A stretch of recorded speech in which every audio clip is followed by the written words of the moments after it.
জান্নাত কাব্যর রুমে বউ সেজে বসে আছে। একটু আগে কি ঘটে গেল তার জীবনে। একটা বিয়ে নিয়ে কত স্বপ্ন থাকে প্রত্যেকটা মেয়ের, তেমনই তারও ছিল। কিন্তু কোথা থেকে কি হয়ে গেল। জান্নাতের ভাবনার মাঝে কাব্য রুমের দরজা খুলে ভেতরে আসে। কাব্য আসতেই জান্নাত সালাম করতে গেলে কাব্য সরে যায়। এই মেয়ে, শোনো রাখো, আমি তোমাকে বিয়ে করতাম না, কিছুতেই না। শুধু আম্মু বলেছে তাই। আরেকটা কথা, আমি অন্য একজনকে ভালোবাসি, তাকে বিয়ে করব। আমার কাছ থেকে তুমি কখনো স্ত্রীর মর্যাদা পাবে না। মাত্র 6 মাস পরে তোমাকে আমি ডিভোর্স দেব। আর এই কয়দিন আমার সামনে আসবে না তুমি, বুঝছো? জান্নাত কাব্যর কথাগুলো শুনছিল আর নীরবে কেঁদে যাচ্ছিল। জি, আমি শুনছি। কাব্য বিছানার কাছে গিয়ে জান্নাতের দিকে একটা বালিশ ছুঁড়ে মারে। সোফায় নয় ফ্লোরে, যেখানে চাই ঘুমাও, কিন্তু আমার বিছানায় না। এই বলে কাব্য রুম থেকে বেরিয়ে বারান্দায় চলে যায়। আর কিছু সময় পরেই কার সাথে যেন হেসে হেসে কথা বলছিল, হয়তো তার ভালোবাসার মানুষ। জান্নাত সোফায় গিয়ে শুয়ে পড়ে আর ভাবে কি থেকে কি হয়ে গেল। এই তো বিকালেও ওসব ঠিক ছিল, আর এখন এখন ভেবে আর কি বা করবে। নিয়তি, সবই নিয়তি, যা আছে তার ভাগ্যে তাই হবে। এই ভেবে দীর্ঘশ্বাস ফেলে আর চোখ দিয়ে যেন বাঁধ ভাঙা নদীর মতো পানি পড়ে যাচ্ছে। চোখের পানি যেন কোনো বাঁধ মানতে চাইছে না। এখন একটু ব্যাক করে দেখি কিভাবে কি হলো। জান্নাত এবার ইন্টার দ্বিতীয় বর্ষের ছাত্রী। দেখতে উজ্জ্বল ফর্সা, চোখ দুটো, টানা টানা চুল, চুলগুলো হাঁটুর নিচ পর্যন্ত ছুঁই ছুঁই, আর সবসময় শান্ত থাকে। জান্নাতের মুখের দিকে তাকালে বারবার তাকাতে ইচ্ছে করে। আল্লাহ যেন সব মায়া মনে হয় জান্নাতের মুখেই দিয়েছেন। 5 ওয়াক্ত নামাজ পড়ে, সাথে কোরআন শরীফ, সব মিলিয়ে অসাধারণ। মা বাবা আর ছোট ভাইকে নিয়েই তার পরিবার। আজ তার মামাতো বোন মৌরিনের বিয়ে ছিল, তাই সবাইকে আসতে হয়, সাথে জান্নাতকেও। আর সেখানেই কাব্যের মা জান্নাতকে দেখে আর জান্নাতকে কাব্যর বউ করে ঘরে আনবে। একদিনে 2 বউকে ঘরে আনতে চায়। কাব্যর বড় ভাই মিহিরের সাথে জান্নাতের মামাতো বোন মানে মৌরিনের বিয়ে ঠিক ছিল। কাব্যদের ফ্যামিলি অনেক বড় ছিল জান্নাতের পরিবারের চেয়ে। প্রথমে জান্নাতের বাবা না করলেও সবাই তাকে বুঝিয়ে জান্নাতের সাথে কাব্যের বিয়ে দেয়। যদিও কাব্য রাজি ছিল না, কিন্তু কাব্য কখনো তার মা আর তার ভাইয়ের উপর কথা বলে না, তাই সে রাজি হয়ে গেছিল। আর তারপর তো সবাই জানেনি। এখন আসে কাব্যের পরিচয়। কাব্য দেখতে একজন নায়কের থেকে কম না। 6 ফিট লম্বা, হাইট, গায়ের রং ফর্সা, চুলগুলো ব্রাউন কালার করা, ঠোঁট একদম গোলাপি, আর হাসলে দুগালে টোল পড়ে। সব মিলিয়ে সব মেয়েদের ক্রাশ। কাব্যদের নিজেদের ব্যবসা কাব্য দেখাশোনা করে। মিহির ব্যবসার ভিতরে আসতে চায় না, তাই সে ডাক্তারি কমপ্লিট করে, আর সে এখন ডাক্তারি করে। তার ব্যবসা জিনিসটা পছন্দ না, আর কাব্যর বাবা তাদের ছোট রেখেই মারা যায়।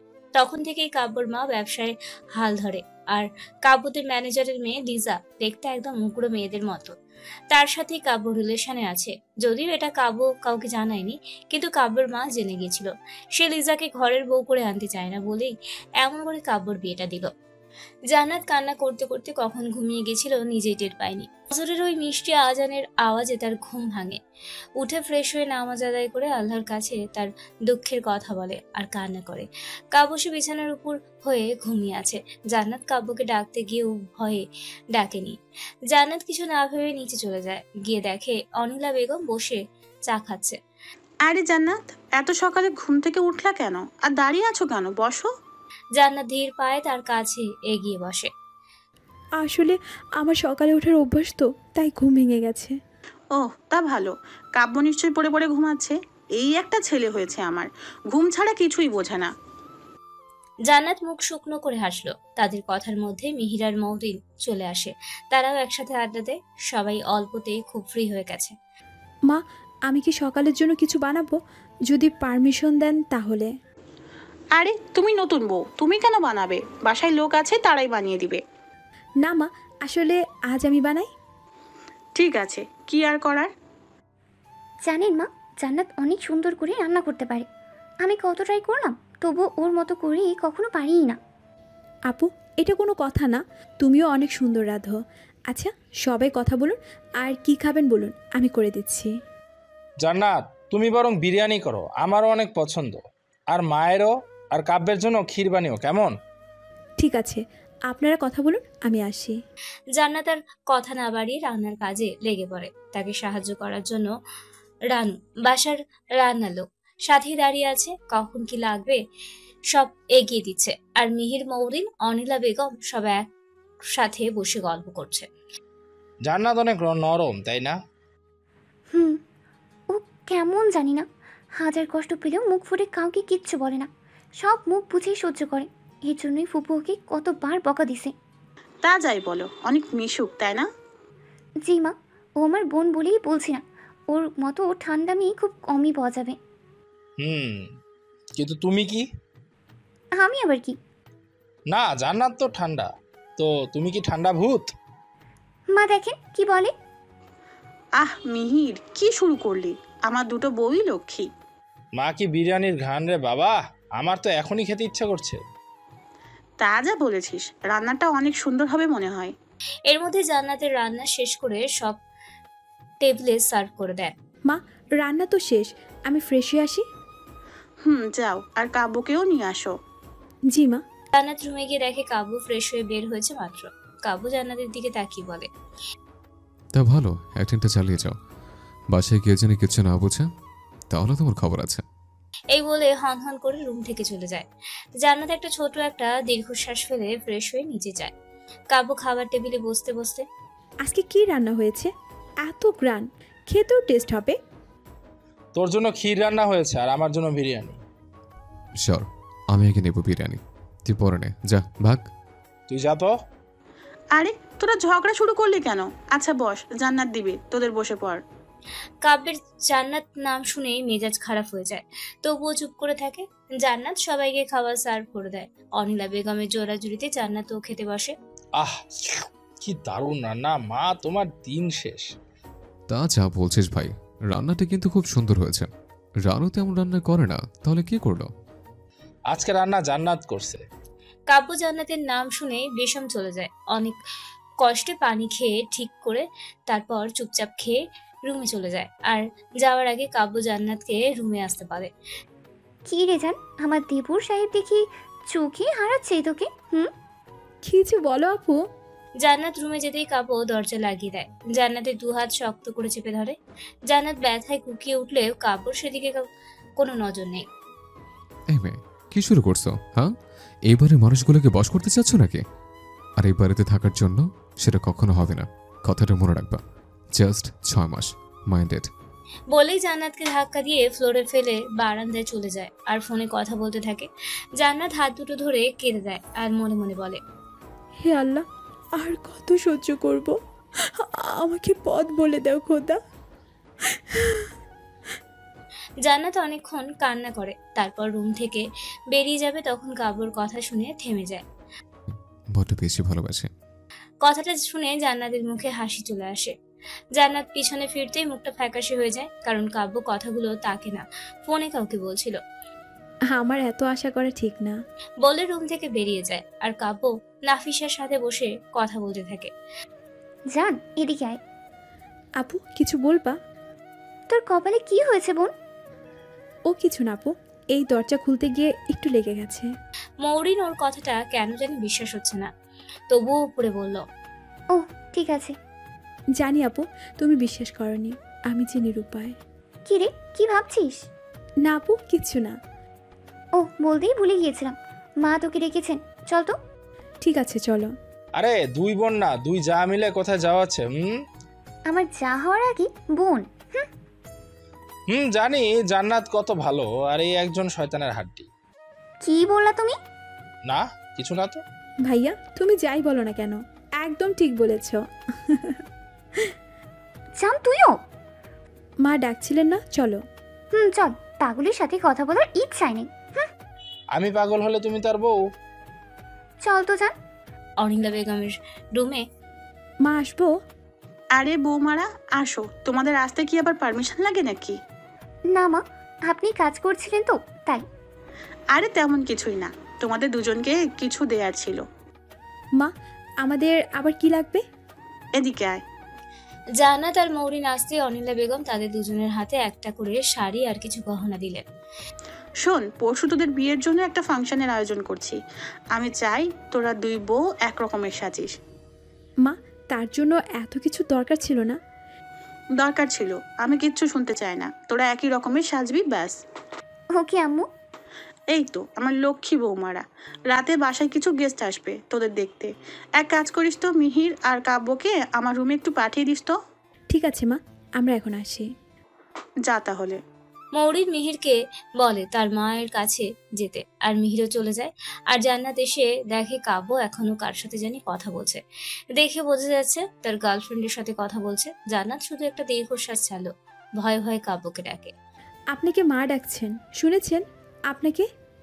বলার আগেই ঠাস করে কাব্য জান্নাতের গালে চড় মারে। এমএ দেখো না আমি কথা বলছি। কাব্য যখন চড় মারে তখন মিহির কাব্যকে ডাকার জন্য রুমে আসছিল, আর এসেই দেখে জান্নাতকে চড় দিচ্ছে মিহির। মিহির যেন আকাশ থেকে পড়লো, তবুও কিছু না বলে ওখান থেকে চলে গেছে সেজো মায়ের রুমে। না মানে মা আপনাকে ডাকছিল। সেটা তো করে বলার সময় হলো, ইডিয়েট কোথাকার। কাব্য রুম থেকে বেরোতেই জান্নাত ধপ করে বিছানায় বসে পড়ে। হায় আল্লাহ, আর কি কি আছে কপালে। মিহির আর কাব্য রুমে গেল। অনিলা বেগম তাদের ফ্যাকশনের কথা বলে মিহির খুব খুশি হলেও কাব্যের মেজাজ যে বিগড়ে গেছে সেটা আর কেউ ধরতে পারুক আর না পারুক, মিহির ঠিকই ধরতে পারছে। দুপুরের লাঞ্চ টেবিলে সবাই একসাথে বসে খাচ্ছিল আর গল্প করছিল, আর তখনই হঠাৎ মিহির বলে ওঠে, জানো মরিন, সবাই অনেক বড় হয়ে গেছে, সবার সামনে এক রূপ আর ভিতরে আর এক রূপ। একজনের জঘন্য পশুর মতো আরেকজনের নিরীহ, কি না বলে? মিহির কথাটা বলছিল কাব্য আর জান্নাতের দিকে তাকিয়েই বলে। মিহিরের কথা শুনে জান্নাতের চোখ ভিজে যায়, তবুও নিজেকে ঠিক রাখে। মিহির, হঠাৎ এমন কথা বললি কেন? মা জানোই তো ও কথা বলে এমন। মা কেন বলছি সেটা আমি ভালোই জানি। আর শোন কাব্য, তুই যেদিন আমার ভাইয়ের মতো ভাই হতে পারবি সেদিনই আমার সাথে কথা বলবি, তার আগে না। বলেই খাওয়া রেখে চলে যায় জান্নাত। আর মৌরিন আটকালেও কারোর কথা কান দেয় না। মা এটাও কি বলে গেল? আমি ওর ভাই না? আমিও দেখি কতদিন এইভাবে থাকে। বলেই কাব্য উঠে চলে যায়। কি হলো আবার এদের? মা, আমি তো কিছুই বুঝলাম না। বাদ দাও, ওদের ঝামেলা ওরাই ঠিক করে নিবে। এভাবেই কেটে যায় আরো দুদিন। প্রতি রাতেই জান্নাতের কান্নায় বালিশ ভিজে যায়, আর কাব্য তার মানুষের সাথে কথা বলে ফোনে। আরে কিছু বলো না, ওই মেয়েকে আমি বউ বলে মানবো? কিছুতেই না। মাথা খারাপ নাকি তোমার নাফিসা? আমি তো শুধু তোমাকেই লাভ করি, বিশ্বাস করো না আমায়? Love you, good night. এইভাবেই আরো কত না কথা। অন্যদিকে হ্যাঁ, কাজ ঠিক মতোই হচ্ছে মিস্টার কাব্য মাহমুদ। তুমি যে বড়ই বোকা, কি বলো জান? ঠিকই বলেছ, ঘরে বউ রেখে কিনা প্রেম করে আর ঘরের বউকে অত্যাচার করে, কি কপাল। ঠিকই বলছো জান। আচ্ছা, বিয়ে করবে কবে আমায়? আরে বাবু, করবো তো, ওয়েট কর না। পরের দিন সকালে, আজ যেহেতু কাব্য, জান্নাত আর মৌরিন মিহিরের জন্য অনুষ্ঠান হচ্ছে, তাই সকাল সকালে মৌরিন আর জান্নাতকে সাজানোর জন্য পাঠানো হয়। আর কিছু সময় পরই কাব্যদের বাসার সামনে দুটো গাড়ি এসে থামে। প্রথম গাড়ি থেকে মৌরিন আর দ্বিতীয় গাড়ি থেকে জান্নাতের। অনুষ্ঠানের এমন কোনো মানুষ বাদ যায়নি যে জান্নাতের দিকে তাকাতে, এমনকি কাব্য। আর জান্নাত আর মৌরিন একই সাজ, তার মধ্যে একটুখানি ভিন্ন জান্নাতের সাজ, কারণ জান্নাত হিজাব পরেছে আর মৌরিন পরেনি। দুজনেই নীল রঙের উপর সাদা স্টোন বসানো লেহেঙ্গা পরা, সাথে সাদা স্টোনের সেট। তাদের থেকে চোখ সরানো দায়। সবাই জান্নাতের আর মৌরিনের প্রশংসা করছে। নাফিসা আর সেই ছেলেটাও ছিল সেখানে। ঢং যত সব। আজই বা কদিন, তার মধ্যে সাজ একদম খ্যাতমার্কা, তাই না বেবি বলো? ওয়াও, মেয়েটা তো অনেক মায়াবী। বিয়ে আমি ওকেই করব, ওই হবে রকের রানী। আরে নাফিসা, রকি, তোমরা কখন আসলে? এই তো। এই মেয়ে, এক কাজ করো, তোমরা কথা বললো, আমি কাকিয়ার সাথে কথা বলে আসি। রকি হলো কাব্যদের কাজিন। অনিলা বেগম তার কাকিয়া মানে কাকার বউ। আচ্ছা যাও। কাব্য রকি যেতেই নাফিসাকে জড়িয়ে ধরে। এই কি শুরু করলা? সবাই আছে তো? ও জানছি, লজ্জা পাচ্ছ। কাব্য, আর কতদিন এভাবে থাকবে? ওই মেয়েটাকে বের করে দাও না। দেবো তো, চিন্তা করো না। দূর থেকে মিহিরের চোখে এগুলো পড়ে। ছি ভাই বলতে লজ্জা হচ্ছে তার। না মা, জানাতে হবে না, তা না হলে জান্নাতের জীবনটা শেষ হয়ে যাবে। আপু, এখানে আর কতক্ষণ বসে থাকবো? আরে কেবলই তো বসতাম, এখনই যেতে চাইছিস কেন? ব্যাপার কি? আপু তেমন কিছুই না, মনে হচ্ছে আমরা জোকার আর সবাই তো দেখছে। আরে চুপ করে বস তো। উফ, কি রে, কি বলছিস তোরা? মা, জান্নাত বলছে ওর নাকি নিজেকে জোকার মনে হচ্ছে। কেন রে? মা কিছু না। আচ্ছা থাক তোরা, আমি কিছু গেস্টের সাথে কথা বলে আসি। ওকে মা। অন্যদিকে জান্নাতকে কেউ ঘুরে ঘুরে দেখছে, আর জান্নাতের ফটোতে নিজের ফোনের গ্যালারি ভরতাছে। সেটার কেউ না, রকি। আম্মু একটু শুনবা, তোমার সাথে কথা ছিল। যা বলার রাতে বলিস, এখন গেস্টের মধ্যে কিছু বলিস না। এর মধ্যেই জান্নাতের বাসার আর মৌরিনের বাসার সবাই চলে আসে। জান্নাত শত কষ্ট চাপা রেখেও সবার সাথে ভালোভাবেই হেসে কথা বলে। মিহিরও ওখানে বসেছিল। এই মেয়ে কি দিয়ে বানানো, এত কষ্ট, তারপরেও কাউকে কিছু বুঝতে দিচ্ছে না। রাতে সবাই এক এক করে যায়। আম্মু এখন কি আমার কথাটা তুমি শুনবা নাকি? কি রে, কি হয়েছে? রেগে আছিস কেন? বল, কি বলবি? মা রুমে আসো তো প্লিজ। অনিলা বেগম রুমে যেতে মিহির সেই দিন থেকে আজ পর্যন্ত সবকিছু খুলে বলে। অনিলা বেগম যেন সব শুনে এতস্তত হয়ে গেছেন। আমার জন্যই মেয়েটা কষ্ট পাচ্ছে। আমি সব জেনেও ওর সাথে জান্নাতের বিয়ে দিয়েছিলাম না, আমাকেই কিছু করতে হবে। অনিলা বেগম তাড়াতাড়ি করে কাব্যের রুমে যায়। জান্নাত, তুই কি সত্যি ভালো আছিস কাব্যের সাথে? না, মাকে বলা যাবে না, তাহলে মা কষ্ট পাবে। মা হঠাৎ এইরকম কথা? শোন, কাব্য যাই করুক না কেন, তুই ওর বৈধ সম্পর্কের বউ, আর একটা বৈধ সম্পর্কের জোর সব সম্পর্ককে হার মানায়। নিজের জিনিস ছিনিয়ে নিতে শেখ, নিজের জিনিসকে নিজের কাছে রাখতে চেষ্টা কর। তুই পারবি, ভালো করে না হোক, দরকার পড়লে পিটিয়েও নিজের করে নিবি। আশা করি তোকে বোঝাতে হবে না, তুই যথেষ্ট বড়, আমার কথার মানে তুই বুঝবি। আচ্ছা, খেতে আয় নিচে। বলে অনিলা বেগম চলে যায়। মা কি বলে গেল? বৈধ সম্পর্ক? অনেক হয়েছে, আর না। এবার আমি আমার বৈধ সম্পর্কের জোরে সব কিছু করব। আর স্বামী যেহেতু আমার, তাকেও আমারই থাকতে হবে। পাবো কিনা জানি না, চেষ্টা করতে ক্ষতি কি? দুপুরের পর আর কারোর সাথে তেমন কথা হয়নি। জান্নাতের তার মাথায় শুধু অনিলা বেগমের কথাগুলো ঘুরছিল। অন্যদিকে রকি ও, কি করলো মেয়েটা? ঘুমোতেই পারছি না, বারবার মেয়েটার চেহারা মনে পড়ছে। এই মেয়েকেই আমি বিয়ে করব, আমার রানী বানাবো। কাবু সেটা বুঝতেও পারবে না। আর বাকি রইল নাফিসা, ওকে তো আমি শেষ করে দিব। আহারে মেয়েটা আমি যেমন বলছি তেমন দৌড়াচ্ছে, বলে কিনা আমি কবে বিয়ে করব। আমি তোকে জীবনেও বিয়ে করব না। এগুলো এক নাগাড়ে একা একা বলতে থাকে। অনিলা বেগম কি জানি মেয়েটা পারবে কিনা, যদি নাই পারে তাহলে আমি মেয়েটার জীবনটাকে কি শেষ করে দিলাম নাকি? আমি কি শুধু নিজের দিকটাই ভাবলাম? হে আল্লাহ, আমাকে পথ দেখাও।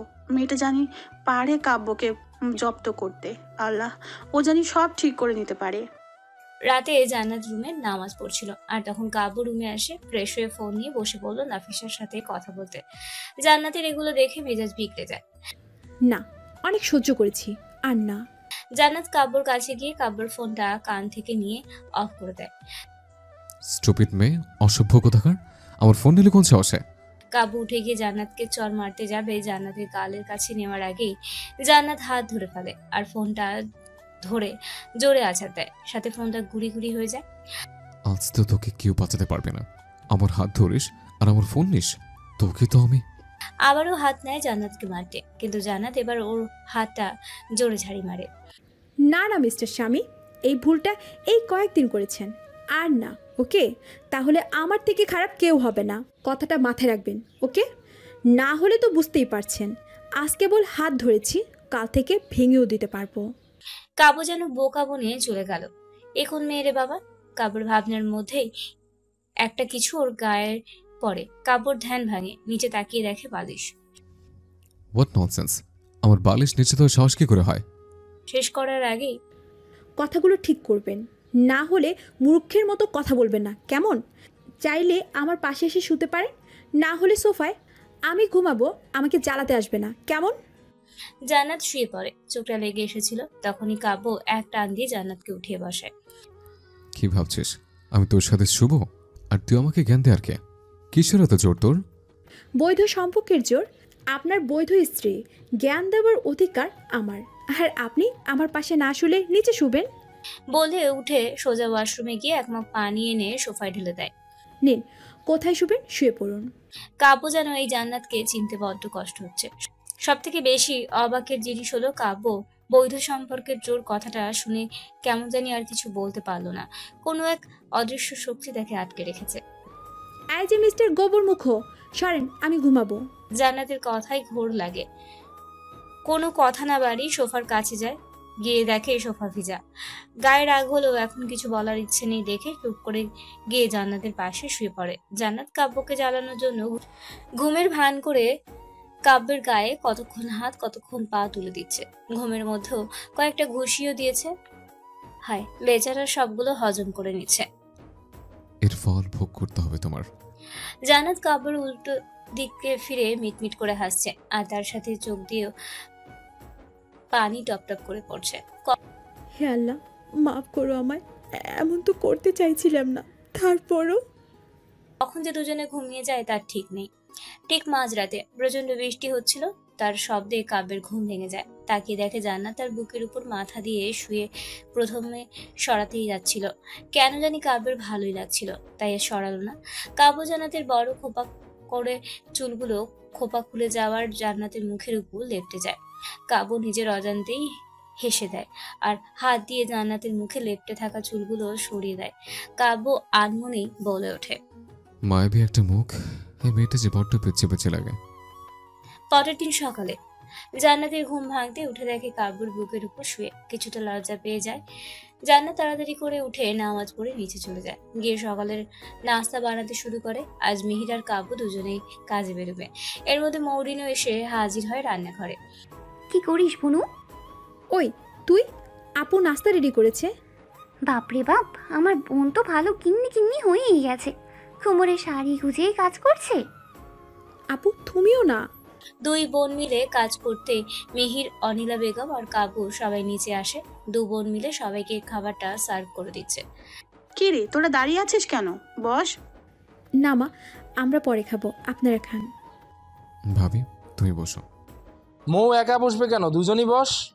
তাই আর কি করে, মৌরিন আর জান্নাতও বসে পড়ে। মৌরিন বসে মিহিরের পাশে আর জান্নাত কাব্যর পাশে। তোমার ভালোভাবে খাওয়া বার করছি, দাঁড়াও মিস্টার গোবরমুখ। বলে পা দিয়ে কাব্যর পায়ে স্লাইড করতে থাকে। কাব্য বেচারা জান্নাতকে চোখ গরম দিচ্ছে। জান্নাতের যেন গায়েই লাগছে না। জান্নাত চুপ করে খাচ্ছে আর মিটুর মিটুর হাসি দিচ্ছে। কাব্য কি আর করবে, রাগে গজগজ করতে করতে খাওয়া শেষ করে। অনিলা বেগম দুই ছেলেকে একেবারে বলে, শোন, তোদের আজ থেকে বাহিরে খেতে হবে না। আজ থেকে দুই বৌমাই তোদের জন্য খাবার নিয়ে যাবে। এ না না মা, আমার জন্য কাউকে খাবার নিতে হবে না, আমি বাইরে খেয়ে নেব। ওকে মা, ওদের দুজনকে পাঠিয়ে দিও। আচ্ছা মা, আমি আসি কেমন? আচ্ছা, আয়, সাবধানে যাস। ওকে। ওকে, নিয়ে যাই। জানি, আমিও আসি। তারপর দুই ভাই দুজন অফিসে বেরিয়ে যায় আর বাসায় বসে শাশুড়ি আর বৌমারা বসে গল্প করতে থাকে। তারপর রান্না বান্না করে শাওয়ার নিয়ে দুজনে হালকা সেজে খাবার নিয়ে বাসা থেকে গাড়ি নিয়ে জান্নাত সোজা কাব্যর অফিসে আর মৌরিন মিহিরের চেম্বারে। জান্নাত কাব্যের অফিসে। জান্নাতকে সবাই চিনে, তাই কেউ তার আশাতে কিছু মনে করলো না। হে আপি, কাব্য মাহমুদের কেবিনটা কোন দিকে? ওহ জান্নাত ম্যাম, আসুন, আমি নিয়ে যাচ্ছি। আরে তোমাকে যেতে হবে না, আমাকে বলে দাও। মেয়েটি তাই কথা না বাড়িয়ে জান্নাতকে কাব্যের রুম দেখিয়ে দেয়। জান্নাত কাব্যের রুমের পারমিশন না নিয়ে ঢুকে পড়ে আর ঢুকে দেখে নাফিসা কাব্যর সাথে খুব ক্লোজ হয়ে আছে। এই মেয়েটাকে তোমার জানার কোনো দরকার নেই। আমি তোমার কাছে না, তার কাছে জানতে চেয়েছি। কাব্য বলবে না। তুমি যে কাজ এসেছো সেই কাজ করে চলে যাও। কাব্য চুপ করে আছে, কিছু বলার সাহস হচ্ছে না। জান্নাতকে দেখে তার খুব হিংস্র মনে হচ্ছে, তাই এক ধ্যানে জান্নাতের দিকে তাকিয়ে আছে আর ভয়ে ঢোক গিলছে। আমি তোমাকে বলতে বলেছি কি, এত বেশি কেন বুঝছো? Just get out. তুমি আমাকে বার করার কে? জান্নাত নাফিসার হাতগুলো উল্টে দিকে ঘুরিয়ে ধরে আর বলে, আমি মিসেস মাহমুদ। সো আমাকে জিজ্ঞাসা করেছো আমি কে? কাব্য, তুমি কিছু বলবা? জান্নাত কি অফিসা? শেষ করার আগেই একদম চুপ। তুমি যাও, আমি দেখছি। বেবি। নাফিসের রুম থেকে যেতেই জান্নাত কাব্যর কাছে গিয়ে দাঁড়ায়। এই কি সেই নাফিসা? কাব্য জান্নাতের চোখে পানি টলটল করতে দেখে খারাপ লাগছে, তারপরে বলল, তোমাকে ডিভোর্স দেওয়ার পর আমি ওকে বিয়ে করব। ও আচ্ছা, খেয়ে নিন। জান্নাতের ভিতরটা ভেঙে চৌচির হয়ে যাচ্ছে। তবুও কিছু বললো না। কাব্য আর কিছু না বলে চুপচাপ খেয়ে নেয়। জান্নাত খাওয়া হলে সবকিছু নিয়ে চলে আসে, আর একটা কথা বলে না। রাতের বেলা কাব্য আজ অনেকদিন পর নাইট ক্লাবে গেছে, নাফিসাও আছে। হেই, আমরা ডান্স করি, চলো। না, তুমি যাও। নাফিসা অনেকবার ডেকে যায়, কিন্তু কাব্য যায় না। দেখে নাফিসার আগে কাব্যের ড্রিঙ্কসে নেশার মেডিসিন মিশিয়ে দেয়। কাব্যর শরীর কেমন জানি করা শুরু করে, তাই কাব্য তখনই বাসায় চলে আসে। এসে কলিং বেল চাপতেই জান্নাত এসে দরজা খোলে, আর দেখে কাব্য ঠিক করে দাঁড়াতেও পারছে না, শুধু ঢুলে পড়ে যাচ্ছে। জান্নাত কাব্যর কাছে যেতেই বুঝতে পারে কাব্য আজ নেশা করেছে, তাই দেরি না করে কোনোভাবে রুমে নিয়ে যায়। বিছানায় শুয়ে দিয়ে লেবু পানি আনতে যাবে, তার আগেই কাব্য জান্নাতের হাত ধরে ফেলে। কোথায় যাচ্ছ? তোমাকে আমি আজ ছাড়ছি না। আমাকে প্লিজ ছাড়ুন, আপনার নেশা হয়ে গেছে। বলার আগেই কাব্য হাত দিয়ে জান্নাতকে থামিয়ে দেয়। নেশা? হ্যাঁ, ঠিক কি বলছো? নেশা? একটু একটু করে জান্নাতের দিকে আগাতে আগাতে খাতে ফেলে দেয়। কি কি করছেন কি? শ্, একদম চুপ। বলে জান্নাতের গায়ের ওড়নাটা টান মেরে নিচে ফেলে দেয়। জান্নাত বাধা দিতে গিয়েও দেয় না। কে না চায় তার স্বামীর ভালোবাসা পেতে, আর সেখানে জান্নাত তো চাইতেই পারে। এর থেকে আর বেশি কিছু বললে চাকরি থাকবে না। পরের দিন সকালে জান্নাতের প্রতিদিনের মতো আজও তাড়াতাড়ি ঘুম ভাঙে, তাই গোসল করে নামাজ পড়ে সোজা রান্নাঘরে চলে যায়। আজ যেন জান্নাতের নিজেকে অনেক ভাগ্যবান লাগছে। আচ্ছা, জান্নাত কি সত্যিই ভাগ্যবান? দেখা যাক। অন্যদিকে কাব্যর ঘুম ভাঙতেই কালকের রাতের কথা মনে পড়ে। ও শিট, এটা আমি কি করে করতে পারলাম? না, ধর, আগে নিচে যাই, তারপর জান্নাতকে বলে দেবো। নিচে গিয়ে দেখে সবাই চলে এসেছে নাস্তার টেবিলে। জান্নাত আজ আর কাব্যর চোখের দিকে তাকাতে পারছে না, যেটা কাব্যর চোখ এড়ালো না। মা, আমার বাসায় আসতে আজ একটু দেরি হবে, আর দুপুরে মৌকে যেতে হবে না। কেন, কোনো কাজ আছে নাকি? একটা অপারেশন আছে আজকে, তাই। ও ঠিক আছে। কাব্য, কাল কখন বাসায় আসছিলি? আসলে মা, কাব্যকে বলতে না দিয়ে জান্নাত বলে, আম্মু, তোমরা ঘুমানোর পরে। বাঁচিয়ে দিল। জান্নাত, একটু রুমে এসো তো, কথা আছে। জান্নাত শুধু মাথা নাড়া। অনিলা বেগম শুধু মুচকি হাসছে। সে ভাবছে যাকে দুজনের মধ্যে সবকিছু ঠিকঠাক হয়ে গেছে। রুমে যেতেই কাব্য জান্নাতকে টেনে রুমের মাঝখানে দাঁড় করায়। কাল যা হয়েছে তা আমি ইচ্ছে করে করিনি, জাস্ট একটা মিস্টেক হয়ে গেছে। তুমি আমার এটা নিয়ে আবার স্বপ্ন দেখা শুরু করো না। মানে কাল? কাব্য এক বান্ডিল টাকা বের করে জান্নাতের সামনে দেয়। আশা করি এতে তোমার হয়ে যাবে। মিহির কাব্যর সাথে কথা বলতে রুমে আসছিল, আর এসে এগুলো শুনে ফেলে। নিজের ভাই বলতে মিহিরের কষ্ট হচ্ছে। পিছন থেকে কাব্য, তোর এত বড় সাহস হয় কি করে? বলেই কাব্যকে মারার জন্য হাত উঠায়, কিন্তু জান্নাত সামনে চলে আসে। ভাইয়া না, তুমি কিছু বলো না প্লিজ। জান্নাত, তুই কার জন্য এমন করছিস? ভাইয়া প্লিজ। মিহির আর কিছু না বলে রেগে হনহন করে চলে যায়।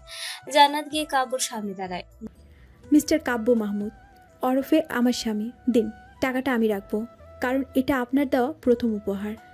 আর একটা কথা জেনে রাখবেন, আপনি একদিন এই টাকাটা আমাকে যে কারণে দিচ্ছেন তার জন্য আপনাকে মাপ চাইতে হবে। কথাটা কান খুলে শুনে রাখুন। বলে জান্নাত রুম থেকে দৌড়ে চলে যায়। আর আজ হয়তো মাত্র কটা দিন। অন্যদিকে আরে নাফিসা, এটা কি করছো? হ্যাঁ, জান্নাতের সাথে কি না কি করে বসেছে। কাব্য খারাপ কিছু করলে আমি ওকে ছাড়বো না। উফ, কি করব বলো? ওই মেয়েটা আমাকে অপমান করেছে। তার উপর কাব্যকে যা বলি তাই না করে, তাই মেজাজ খারাপ হয়ে গেছিল। নাফিসা কালকে যা করেছে সব রিককে বলে। তার জন্য এটা করতে হবে? ধুর, কাব্য বাড়িতে গিয়ে কি না কি করে তার ঠিক আছে কোনো? হেই, তুমি হাইপার হচ্ছ কেন? জানো, কালকে আমি আর কাব্য মিলে জান্নাত আর কাব্যের ডিভোর্সের জন্য অ্যাপ্লাই করে আসছি। রিক মুখে হাসির ঝলক এনে, আর কয়েকটা মাস তারপরেই জান্নাত আমার। ওয়াও, জানো, এত বড় একটা খুশির খবর দিলাম। রাতে খাবার টেবিলে মা, আমাকে অস্ট্রেলিয়াতে যেতে হবে, আর আমি ওখানেই সেটেল হতে চাই। কি বলছিস এগুলো? এখানে এত কিছু থাকতেও তুই ওখানে কেন যাবি? ভাইয়া, তোমরা গেলে বাড়িটা খালি হয়ে যাবে। দেখো জান্নাত আর মা, আমি মানুষ, এলিয়েন না। চোখের সামনে সবকিছু সাক্ষী হয়েও কিছু করতে পারবো না। এটা হতে পারে না, আর এটা আমি সহ্য করতেও পারবো না, তাই আমি চলে যাব। কথাগুলো কাব্যের দিকে তাকিয়ে বলেছিল মিহির। জান্নাত চুপ হয়ে যায়। তুমি কোনো একটা ব্যবস্থা করো, আমি এখান থেকে যাব না। ওকে, তুমি থেকো, আমার থাকা সম্ভব না। ভাইয়া প্লিজ। মেহি কিছু না বলে চলে যায়। কি করে থাকবে? এত কিছু জেনেও সে কিছু করতে পারছে না। কাব্য কিছু না বলে খাওয়া শেষ করে রুমে চলে যায়। জান্নাত আর কিছুক্ষণ পরে রুমে আসে, দেখে কাব্য খাটে শুয়ে আছে। জান্নাত কাব্যের বালিশটা টান মেরে নিচে ফেলে দেয়। কাব্য শোয়া থেকে উঠে পড়ে। আমার বালিশ ফেলছে কোন সাহসে? জান্নাত সারাদিনেও কথা হয়নি, মাথা ঠান্ডা রাখার ট্রাই করছিল, কিন্তু কাব্যের কথায় মেজাজটা খারাপ হয়ে যায়। জান্নাত গিয়ে কাব্যর গেঞ্জির কলা ধরে বলে, যেই সাহসে এই রুমে আছি সেই সাহসী। আর একটা কথা, যেই দিন নিজেকে আমার সঙ্গী করে আমার সামনে আসবেন সেই দিনই এই বিছানায় ঠাঁই পাবেন। আর যার সাথে কথা বলতে ইচ্ছা হয় সব রুমের বাহিরে, আমার রুমে না। আমি যা ইচ্ছা করতে পারি। রুম আপনার ছিল, এখন নেই। কাব্য আর কথা না বাড়িয়ে সোফায় গিয়ে শুয়ে পড়ে। এটা কি মেয়ে নাকি জল্লাদ? আর ভাবতে ভাবতে কখন যে ঘুমিয়ে যায় তার কোনো খেয়াল নেই। হঠাৎ করে মাঝরাতে কাব্যর ঘুম ভেঙে যায় কারোর গলার আওয়াজে। কাব্য কণ্ঠ অনুসরণ করতে করতে বারান্দায় গিয়ে দেখে জান্নাত গান গাইছে। দু চোখ দিয়ে অশ্রু ঝরে পড়ছে। কাব্য আস্তে করে দরজার আড়ালে চলে যায়। জান্নাত চুলগুলো খুলে আকাশের দিকে তাকিয়ে নিজের মনের মতো করে আকাশ আর তারার সাথে বলছে। কাব্যই প্রথম জান্নাতের চুলগুলো খোলা দেখছে। নেশা ধরে যাচ্ছে, বারবার ইচ্ছে করছে একটু ছুঁয়ে দিতে, কিন্তু না, কাব্যকে কেউ বাধা দিচ্ছে। কেন আমার সাথে এমন হয়? কেন? কি অন্যায় করেছি আমি যে যার জন্য এত কষ্ট পেতে হবে? সবাই তো তার স্বামী সংসার নিয়ে কত জল্পনা কল্পনা থাকে, আমারও তো ছিল। তাহলে কেন সব শেষ করে দিলা? কেন? কথাগুলো বলতে বলতে হঠাৎ করে বসে পড়ে। কাব্য ভাবছিল হয়তো জান্নাতের কিছু হয়েছে, তাই সামনে আসতে নিয়ে থেমে যায়, আবারও আড়ালে চলে যায়। আজ জান্নাতের চোখের পানি কাব্যের মনের ঝড় তুলে দিচ্ছে। জান্নাত আর এক সময় কান্না করতে করতে ওখানেই ঘুমিয়ে পড়ে। কান্না থেমে যেতেই কাব্য একটু একটু করে জান্নাতের কাছে যায়, দেখে জান্নাত ঘুমিয়ে গেছে, তাই কোলে তুলে এনে আস্তে করে বিছানায় শুয়ে দেয়। সকালে ঘুম ভাঙতেই জান্নাত ধরফড়িয়ে ওঠে। এ কি, আমি খাটে এলাম কিভাবে? আমি তো বারান্দায় ছিলাম। কাব্যর দিকে তাকাতেই জান্নাতের আর বুঝতে বাকি নেই যে কাব্যই ওকে এখানে এনেছে। নিজের দিকে তাকিয়ে নিজেই লজ্জা পাচ্ছে, কারণ কাল রাতে জান্নাতকে শুয়ে জান্নাতের মুখের দিকে তাকিয়ে থাকতে গিয়ে বেচারা কাব্য খাটের সাথেই ঘুমিয়ে গেছে। জান্নাত আস্তে করে উঠে নিচে যায়। মিহির কোথাও বের হবে, তার জন্য তড়িঘড়ি করছে। ভাইয়া কোথাও যাচ্ছো? একটু কাজ আছে রে, আগে চেম্বারে যাব, তারপর কাজটা সেরে বাসায় আসতে আসতে লেট হয়ে যাবে। একদম কিছু না মুখে দিয়ে যাবে? তুমি একটু বসো, আমি কিছু করে দিচ্ছি। না রে, আমি আসি। আচ্ছা, আসসালামু আলাইকুম। ওয়ালাইকুম আসসালাম। মিহির যেতে মৌরির আর অনিলা বেগম দুজনেই নিচে আসে। তিনজন মিলে চায়ের সাথে আড্ডা দিতে ব্যস্ত। অন্যদিকে কাব্য ঘুম থেকে উঠে দেখে খাটের সাথে ঘুমিয়ে আছে। কাব্য নিজের কাজ দেখে নিজেকে ইচ্ছে মতো গালি দিচ্ছে। হায় রে, আমি এখানেই ঘুমিয়ে গেছি। জান্নাত কি ভাবছে? কিছু করি না আমি, ধর চাই। উঠে ফ্রেশ হয়ে অফিসের জন্য রেডি হয়ে নিচে আসে। টেবিলে, কাব্য, তোমাকে একটা কথা বলার ছিল। হুম। জান্নাত কাল থেকে অফিস জয়েন করবে, আর সাথে সাথে ওর পড়াশোনাটাও। কাব্য জান্নাতের অফিস জয়েন করবে শুনে বিষম খায়। কাস্তে কাস্তে অবস্থা খারাপ, পানি খায়, তারপরও ঠিক হয়। ঠিক করে খাবে তো? মা, আমি ঠিক আছে, কিন্তু অফিসে গিয়ে জান্নাত কি করবে? ও তো কিছু বুঝবে না। এখন আমার সাথে পাঠাবে না। তাছাড়া ও পড়াশোনা করুক না। দেবরজি ভাবছো কেন? জান সব পারবে। কি রে জান, পারবি তো? ট্রাই করতে ক্ষতি কি? তাহলে তো হয়েই গেল। কাব্য অফিসে জান্নাতের সাথে কিছুদিন এক কেবিনে বসবে, ওকে কাজ বুঝিয়ে দিবা, তারপর ওর জন্য আলাদা কেবিন থাকবে। ঠিক আছে, সাবধানে যেও। ওকে, বাই মা। বাই। অফিসে ধুর, কি যে ঝামেলায় পড়লাম রে বাবা। ওই মেয়ে এখানে আসলে আমাকে জ্বালিয়ে মারবে, তা নিশ্চিত। নাফিসা কিছু জিজ্ঞেস না করেই সোজা কাব্যের কাছে যায়। বেবি, কি হয়েছে? নাফিসা, আর বলো না, কাল থেকে নাকি ওই মেয়েটা অফিসে আসবে। কি বলছো কি? তাহলে তোমার কাছে আমি আসতেও পারবো না? ও, কি করো? কাঁদছো কেন? অফিসে আসবে তাতে কি? নাফিসা গলা জড়িয়ে ধরে, গালে কিস করে। Love you baby.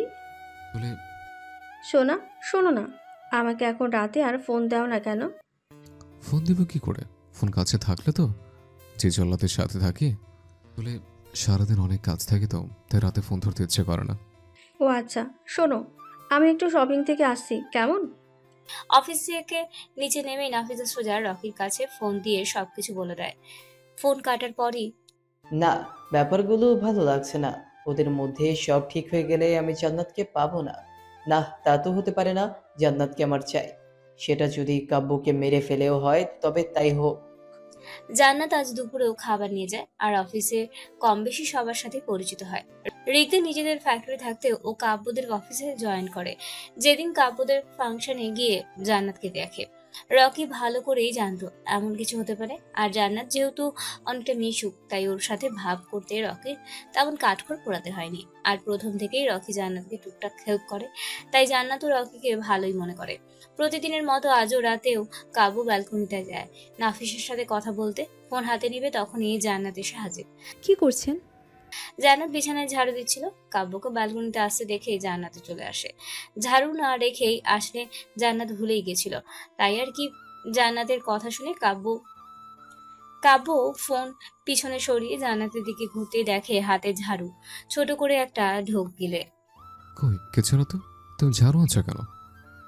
জান্নাত হাতের দিকে তাকিয়ে নিজেই বোকা হয়ে যায়। ঝাড়ু আনছি আপনাকে পেটানোর জন্য।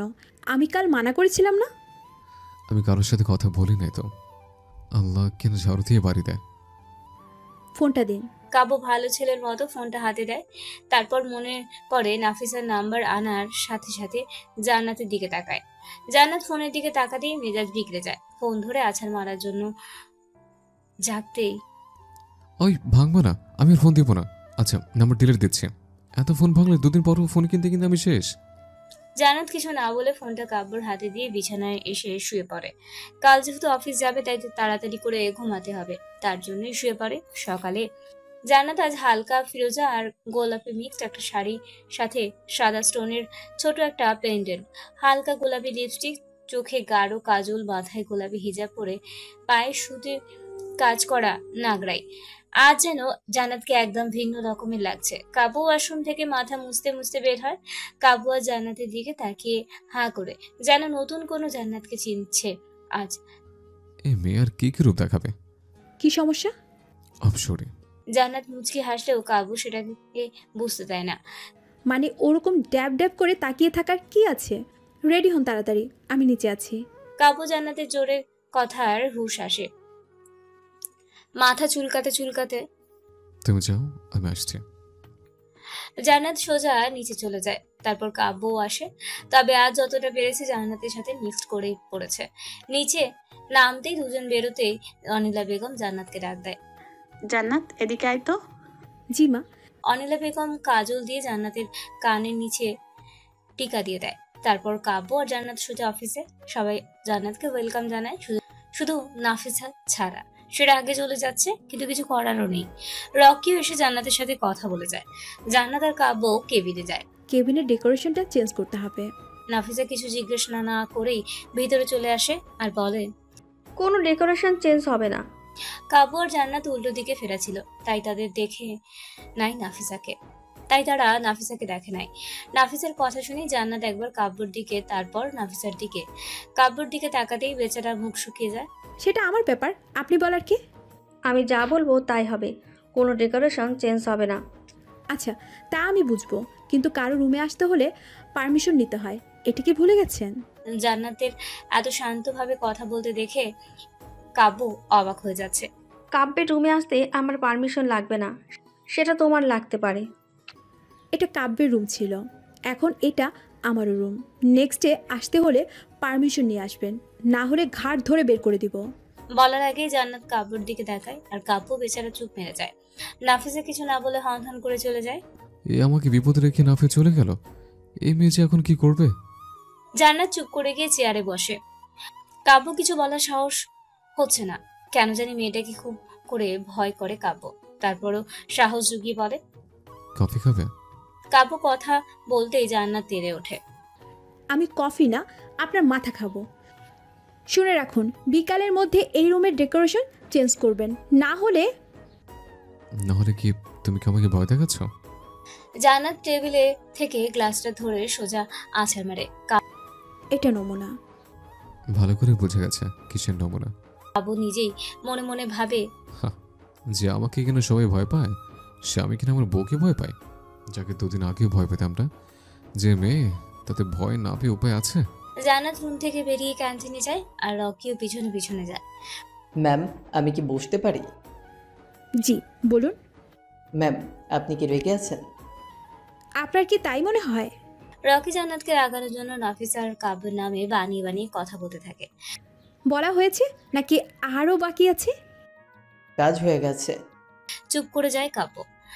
কাব্য এসে দেখে জান্নাত রকির সাথে কথা বলছে। কাব্যর কেন জানি অনেক রাগ লাগছে। সে সোজা গিয়ে টেবিলের কাছে দাঁড়ায়। জান্নাত, কেবিনে চলো। জান্নাত কিছু না বলে কেবিনে চলে আসে, আর কেবিনে আসতেই কাব্য আর জান্নাতকে দেওয়ালের সাথে জোরে চেপে ধরে। রকির সাথে কিসের এত কথা তোমার? হ্যাঁ, যা ইচ্ছে তাই, আপনার কি তাতে? আমার কি মানে? হ্যাঁ, আপনার কি কিসের অধিকার আমাকে এইভাবে নিয়ে আসছেন, আবার প্রশ্নও করছেন? কিসের অধিকারে মানে? তুমি আমার ওয়াইফ, আর আমার অধিকারের কথা বলছো? আমি তোমার স্বামী। মানেন আপনি সেই সম্পর্ক? কাব্য এবার চুপ করে যায়। আসলেই তো সেই সম্পর্ক তো কাব্য নিজেই মানে না, তার জোর খাটাচ্ছে। কি করে কাব্য জান্নাতকে ছেড়ে দূরে চলে যায়। জান্নাতও আর কথা না বলে চুপ হয়ে যায়। রাতে দুজনে একসাথে এই বাসায় আসে, কিন্তু কারোর মধ্যেই তেমন কোনো কথা হয় না। চুপচাপ যে যার মতো ঘুমিয়ে যায়। রাতে মুষলধারায় বৃষ্টি নামতে শুরু হয়। জান্নাত ঘুম থেকে উঠে দৌড়ে ছাদে চলে যায়। জান্নাতকে এভাবে দৌড়ে বাহিরে যেতে দেখে কাব্য বোকা ভরে চলে যায়। তারপর জান্নাতের পিছু পিছু সোজা ছাদে চলে আসে। এসে দেখে জান্নাত মন প্রাণ আনন্দে বৃষ্টিতে ভিজছে আর গুনগুন করে গান গেয়ে যাচ্ছে। কাব্য মুগ্ধ নয়নে জান্নাতের দিকে তাকিয়ে আছে। নেশা ধরে যাচ্ছে তার এ যেন কোনো মদ্যপানের থেকেও কঠিন নেশা। অন্যদিকে জান্নাত বৃষ্টিতে ভিজতে এতটাই মগ্ন ছিল যে ওর পিছনে কাব্য এসে দাঁড়িয়েছে সেটাও দেখেইনি। জান্নাত ভিজতে ভিজতে ছাদের একদম পাশে চলে আসে। সেটা খেয়াল করেনি। হঠাৎ পা পিছলে নিচে পড়ে যেতে নিলে কাব্য জান্নাতের হাত ধরে ফেলে। জান্নাত বেচারা তো ভয়ে গলা কাট। এখান থেকে যদি পড়তো তাহলে আর রক্ষে ছিল না। কাব্য এক টান মেরে জান্নাতকে নিজের বুকে নিয়ে আসে। এক হাত জান্নাতের কোমরে আর এক হাত দিয়ে জান্নাতের হাত ধরা। বৃষ্টি যেন তাদের আরো বেড়ে গেল। দুজন দুজনের দিকে তাকাতেও পারছে না। তবুও কাব্যের নেশা যেন কমছেই না। একটু একটু করে জান্নাতের কাঁপা কাঁপা ঠোঁটের দিকে আগাচ্ছে। আস্তে করে জান্নাতের ঠোঁটে নিজের ঠোঁট চেপে ধরে।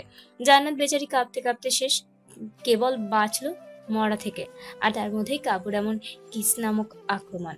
বেচারির অবস্থা 12টা। বেশ কিছুক্ষণ পর কাব্য জান্নাতকে ছেড়ে দূরে সরে যায়। এ কি করলাম? কেন এমি আমাকে এত করে টানে? কেন? কথা ঘোরানোর জন্য। এমে, এত রাতে বৃষ্টিতে ভিজছো কেন? ঠান্ডা লাগবে।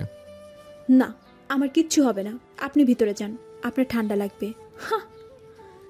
আমার ঠান্ডাতে তাড়াতাড়ি লাগে না। কি ঠান্ডা লাগবে না নাকি? হাহ, বলেছি না, দেখেছেন আপনারও ঠান্ডা লাগে। হাচু আচ্ছু, আচ্ছু, কি যেন বলছিল? আচ্ছু। হ্যাঁ, নিচে নামেন, না হলে হাচু। আচ্ছু। রাতে দুজনেই হাসি দিতে দিতে শেষ। সকালেও একই অবস্থা। খাবার টেবিলে আচ্ছু। হাচু। কি রে, তোরা এভাবে হাসি দিচ্ছিস কেন? জান্নাত, আমি ভিজি না। হাচু বৃষ্টিতে ভিজছিস জান্নাত? হাচু। বুঝছি, কিন্তু তুই না হয় বৃষ্টিতে ভিজেছিস, কিন্তু আমার দেবজির কি হলো? সেও কি গেছিল নাকি ভিজতে? হুম। না, আমি কেন? আচ্ছু। এতদিন জানতাম ব্যাংকের মা আছে, এখন দেখি ব্যাংকের বাবাও। মৌরিন, অনিলা বেগম, মিহির হাসে। কাব্য আর জান্নাত হাচ্ছু হাচ্ছু কোনোভাবে খেয়ে দুজনের রুমে দৌড় দিয়ে রুমে ঢুকতেই দরজায় গিয়ে দুজন দুজনের গায়ে ধাক্কা লেগে পড়ে যায়। আই মিয়া, হাচু। ধাক্কা মারলেন কেন? আমি কি আচ্ছু দিছি নাকি তুমি দিছো আচ্ছু? ওরে, আমার কোমর গিয়ে হাচু। আচ্ছু, আচ্ছু। ধুর বাবা, ভাইয়ের কাছে যাই। কাব্য মিহিরের কাছে গিয়ে মেডিসিন নিয়ে আসে। সেদিন আর অফিসে যায় না। আর মজার ব্যাপার হলো সারাদিনেও কাব্য নাফিসার কথা একবারও মনে করে না। সত্যি বৈধ সম্পর্কের টান সত্যি অনেক বড়, যার প্রমাণ এখন কাব্য নিজেই। যাই হোক, সারাদিন কাব্য আর জান্নাতের খুনসুটি লেগেই ছিল। হয়তো এগুলো কোনো ভালোবাসার কোনো ধাপ। জান্নাত, আমাকে এক কাপ কফি দিতে পারো তো? রাত 3টার সময় উনি কফি খাবে? হো, আসছে, কত শখ, নিজে করে খান গিয়ে। আরে দিলে কিছু হবে না, এক কাপই তো মাত্র। দূর বাবা, ইমোশনাল ব্ল্যাকমেল করে খালি। যাচ্ছি। জান্নাত হন হন করে বেরিয়ে যায়, কিন্তু কাব্যর হঠাৎ করেই মাথায় প্রচন্ড ব্যথা শুরু হয়। জান্নাত যেতেই বমি হয়, কিন্তু সেটা রক্ত বমি, নাক মুখ দিয়ে শুধু রক্ত বমি হয়ে যাচ্ছে। কাব্য মাটিতে লুটিয়ে পড়ে। জান্নাত রুমে আসতে কাব্যকে এভাবে রেখে হাতের কফি মগ নিচে ফেলে দিয়ে দৌড়ে কাব্যর কাছে চলে যায়। কি হয়েছে আপনার? কাব্য আস্তে আস্তে করে নিস্তেজ হয়ে যাচ্ছে। না, দেরি করা যাবে না। কাব্যের মাথা কোলে নিয়ে মিহিরকে ফোন দেয়। মিহির এত তার রাতে ফোন পেয়ে মিহির, মৌরিন, অনিলা বেগম সবাই ছুটে আসে। এসে এই অবস্থা দেখে কাব্বু, কথা বল, কি হয়েছে তোর? মা, দেরি করা ঠিক হবে না, তাড়াতাড়ি গাড়ি বার করতে হবে, কাব্যকে হাসপাতালে নিতে হবে। মা যান, শান্ত হোক, ভাইয়ার কিচ্ছু হবে না। কিছুক্ষণ পরেই কাব্যকে হাসপাতালে নিয়ে আসা হয়। কাব্য এখন একটু সুস্থ, কিন্তু মিহির ভয়ে আছে, কারণ কাব্যকে এখন অনেক টেস্ট দিচ্ছে। মিহির যা ভাবছে যদি তা হয়। কি ভাবছো? মৌ, আমার অনেক টেনশন হচ্ছে, আমি যা ভাবছি তা যদি হয়। খারাপ কিছু জানি না হয়। অনিলা বেগম আর জান্নাত কাব্যর কাছেই আছে। আম্মু, আপনি বাসায় যান, আমি এখানে আছি। না রে, তুই বরং বাসায় যা, আমি থাকছি। মা, আপনি যান, পরে না হয় আসবেন। আপু মাকে নিয়ে যা। মরিন আর মিহির অনিলা বেগমকে বুঝিয়ে বাড়ি পাঠিয়ে দেয়। কাব্যের মাত্র জ্ঞান ফিরেছে। কি আমি এখানে কেন? আপনার কি হয়েছিল বলেন তো? কাব্য জান্নাতের দিকে তাকিয়ে ভালোই বুঝতে পারছে যে সারা রাত জান্নাত অনেক কান্না করেছে, চোখ মুখ ফুলে একাকার। কিছু না, বাদ দাও তো। কিরে, এখন কেমন আছিস?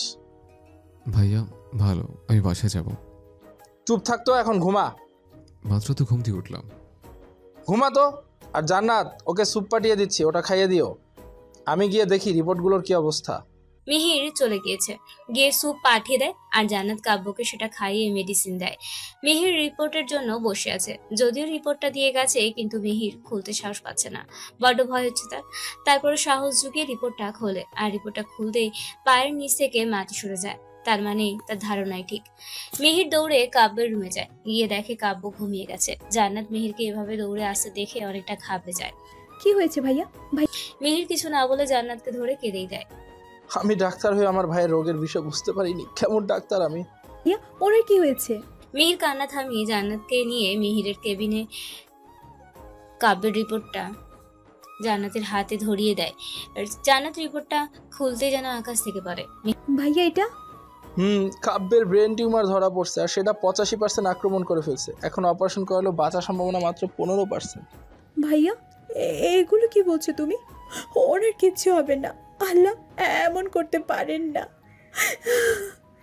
মিহির জান্নাতকে কি বলে সান্ত্বনা দিবে নিজেই জানে না, কি করবে এখন সে। কিন্তু যাই হোক, অপারেশনটা যত তাড়াতাড়ি সম্ভব করাতে হবে। অনিলা বেগম আর মৌরিনকেও ব্যাপারটা জানানো হয়, শুধু কাব্যকে ছাড়া। কাব্যদের সবার উপরে যেন কালো মেঘের ছায়া ছেয়ে গেছে, কেউ শান্ত থাকতে পারছে না। তার মধ্যে অফিসের সবাই আসে কাব্যকে দেখতে, শুধু নাফিসা ছাড়া। এমনকি রকিও আসে, আর রকি জানতে পেরেছে কাব্যের টিউমার হয়েছে। কাব্য জান্নাতের কাছে নাফিসার কথা জিজ্ঞাসা করতে গিয়েও পারেনি, ভয় ছিল তাই। দিনটা কি করে কেটে গেল কেউই বুঝতে পারলো না।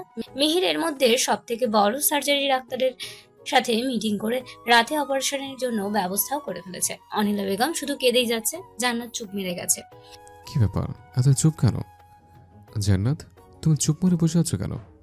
জান্নাত কিছু না বলে এখনো চুপ করেই আছে। ধুর, এই মেয়েভাবে চুপ করে থাকলে ভালো লাগে না। কি হচ্ছে জান্নাত? বাংলার পাঁচের মতো মুখটা কি করে রেখেছো কেন? জান্নাত এবার কাব্যকে ধরেই কেঁদে দেয়। কাব্য হতভম্ব, কি হলো এটা? কি হয়েছে জান্নাত, কাঁদছো কেন? জান্নাত কেঁদেই যাচ্ছে।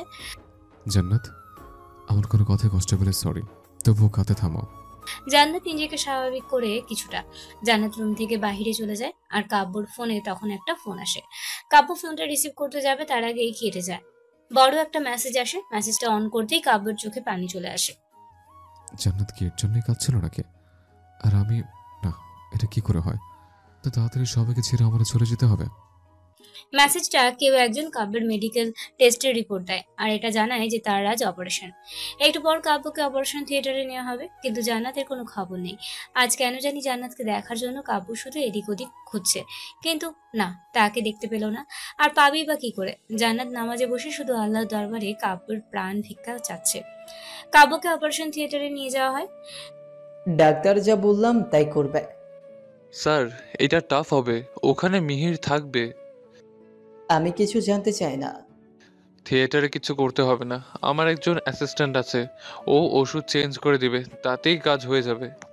লোকটা চলে যায়। কাব্য, তুই বাঁচলেও মরার মতো করে বাঁচবি। না থাকবে কোনো ভালোবাসার মানুষ, না পাবি কোনো শান্তি। সবাই থিয়েটারের সামনে বসে আছে, কখন কাব্যকে বার করা হবে। দীর্ঘ 6 ঘন্টা পরে অপারেশন থিয়েটারের লাইট অফ হয়। মিহির বের হতেই অনিলা বেগম আর জান্নাত গিয়ে তাকে কাব্যর কথা জিজ্ঞাসা করে, কিন্তু মিহির মুখ কালো করে চুপ করে দাঁড়িয়ে আছে। ভাইয়া বলো প্লিজ, ভাইয়া বলবা। জান্নাত, আসলে অপারেশনটা সাকসেসফুল হয়েছে। আলহামদুলিল্লাহ। কিরে, এখনো কাঁদবি তুই? না না। অনিলা বেগম মৌরিন সবাই যেন অনেকটা কষ্ট আর ভয় থেকে মুক্তি পেয়েছে। মা, কাব্যকে একটু পরে রুমে দেওয়া হবে। আর কিছুক্ষণ পরেই বেটে দেওয়া হয়। জান্নাত আস্তে করে গিয়ে কাব্যর পাশে বসলো আর অধীর আগ্রহ হয়ে বসে আছে কখন কাব্যের জ্ঞান ফিরবে। দীর্ঘ 5 ঘন্টার অপেক্ষার পর কাব্যের জ্ঞান ফিরে। সবাই খুশি, কিন্তু কাব্য মুখ অন্ধকার করে আছে। কেমন লাগছে বাবা এখন? ভাই ঠিক আছিস? কাব্য আস্তে করে বলে সে ঠিক আছে। মিহির সবাইকে চলে যেতে বলে কাব্যকে রেস্ট নেওয়ার জন্য। একে একে সবাই রুম থেকে বের হতে যায়। জান্নাত বার হতে হবে তার আগেই কাব্য জান্নাতের হাত ধরে জান্নাত থেমে যায়। সবাই এত কিছু জিজ্ঞেস করলো, অথচ তুমি কিছু জানতে চাইলে না। কথা তো পরেও বলা যাবে, তাই না? জান্নাত কাব্যের মুখের অবস্থা দেখে হেসে দেয়। দাঁড়াও, তোর হাসি আমি বার করছি। জান্নাত, আমার ফোনটা দাও তো। কেন? নাফিসাকে ফোন দিব। কাকে ফোন দিবেন? কাকে? কই, কাউকে না। ভাবেই কাটে আরো 2 দিন। কাল কাব্যকে রিলিজ দেওয়া হবে। কাজ করছো কত দূর? ওকে, যা মরার মতো বাজ। জান্নাত রুমের বাইরে গিয়েছিল, মিহিরের কাছে এসে দেখে কাব্য কেমন জানি করছে। জান্নাত দেরি না করে তাড়াতাড়ি মিহিরকে ডাকে। ওহ শিট, এটা কি করে হলো? জান্নাত, ওকে কিছু পয়জন দেওয়া হচ্ছে, তাড়াতাড়ি ওয়াশ করাতে হবে। তুমি বাড়িতে ফোন দাও, আমি ওকে ওটিতে নিচ্ছি। মিহির কাব্যকে নিয়ে ওটিতে চলে যায় আর জান্নাত বাড়িতে ফোন করে সবকিছু খুলে বলে। এ কি শুরু হলো? মা, আগে চলো।